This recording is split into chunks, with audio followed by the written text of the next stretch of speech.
पंचायती राज विभाग की ओर से आज जयपुर के शहीद स्मारक पर सत्याग्रह और धरना दिया गया। इस मौके पर संगठन के राष्ट्रीय अध्यक्ष डॉक्टर सुनील पवार भी मौजूद रहे। उन्होंने बताया कि देश की भाजपा शासित सरकार लगातार लोकतंत्र को कुचलने का काम कर रही है। पिछले दिनों बेवजह मध्य प्रदेश में मीनाक्षी नटराजन का राज्यसभा प्रत्याशी का फॉर्म रिजेक्ट किया गया, जो सरकार और चुनाव आयोग की मनमानी दर्शाता है। उन्होंने कहा कि जयपुर में तीसरा सत्याग्रह है, इसके बाद तेलंगाना में होगा और ये आंदोलन रुकने वाला नहीं है। इसे हम ब्लॉक और पंचायत स्तर तक लेकर जाएंगे। इस मौके पर राजस्थान के अध्यक्ष डॉक्टर सीबी यादव ने बताया कि प्रदेश भर से लोग धरना स्थल पर पहुंचे। कांग्रेस ने रणनीति तय कर ली है कि सरकार को नींद से जगाएंगे और ब्लॉक और पंचायत और गांव स्तर तक इस आंदोलन को लेकर जाएंगे। इस दौरान सत्याग्रह में पीसीसी चीफ डोटासरा और नेता प्रतिपक्ष टीकाराम जूली सहित पार्टी के नेता मौजूद रहे।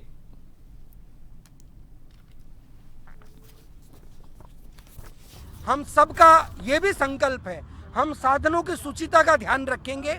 हम किसी का विरोध नहीं कर रहे हैं, हम सिर्फ इस देश के लोकतंत्र को जिंदा रखने के लिए महामहिम राष्ट्रपति से ये पूर्ण निष्ठा के साथ आग्रह कर रहे हैं कि अब समय आ चुका है कि हम सबके नेता आदरणीय राहुल गांधी जी, जिन्होंने वोट चोरी के खिलाफ इस देश के अंदर आवाज उठाई, आज वोट चोरी से मामला भारतीय जनता पार्टी ने सीट चोरी तक लेके चले गए हैं।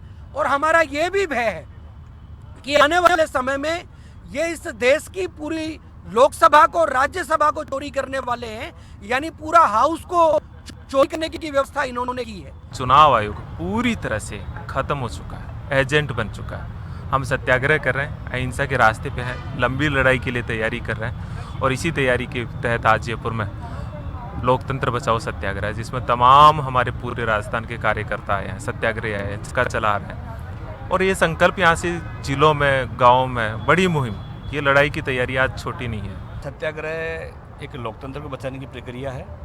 जिस प्रकार से देश आज़ाद हुआ तब महात्मा गांधी जी ने सत्याग्रह नाम का एक आंदोलन किया था, और उसी तरीके से जिस प्रकार से वर्तमान परिप्रेक्ष्य में लोकतंत्र की तो चीरहरण हो रहा है, लोकतंत्र को बचाने के लिए जैसे मीनाक्षी नटराजन का जो फार्म उन्होंने रिजेक्ट किया है, जो लोकतंत्र की धज्जियां उड़ा रहे हैं, उस लोकतंत्र को बचाने के लिए सत्याग्रह हमारे लिए एक हथियार हो सकता है। और इस हथियार को यूज करने के लिए आज राजस्थान के तमाम कांग्रेसी लोग सत्याग्रह कर रहे हैं। अगर एक प्रधानमंत्री चुनी हुई सरकारों को गिराने का काम करे,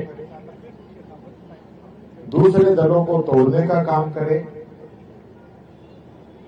दूसरे दलों के विधायकों को, सांसदों को अपने दल में मिलाने का काम करे, वही प्रधानमंत्री ईडी, इनकम टैक्स, सीबीआई, चुनाव आयोग का सहारा लेके लोकतंत्र को खत्म करने का काम करे, और वही प्रधानमंत्री राज्यसभा के नॉमिनेशन के अंदर बिना किसी एफआईआर के कांग्रेस के जो हमारी कैंडिडेट मीनाक्षी नटराजन जी का फॉर्म रिजेक्ट कराने का काम करे, तो आप समझ सकते हैं कि लोकतंत्र किस दिशा की ओर जा रहा है। किस प्रकार से इस 12 साल के अंदर एक भी काम ऐसा बता दीजिए जनता चाहती हो, जनता के लिए, उनके वेलफेयर के लिए, देश की प्रगति के लिए, देश के गरीब लोगों के उत्थान के लिए, उनके कल्याण के लिए, कोई देश के विकास के लिए कोई इन्होंने किया हो।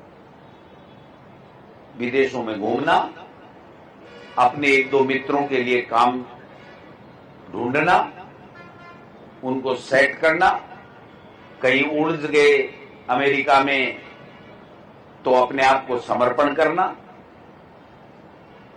थोते भाषण देना, यही तो हुआ। इसके अलावा कोई बात हुई है?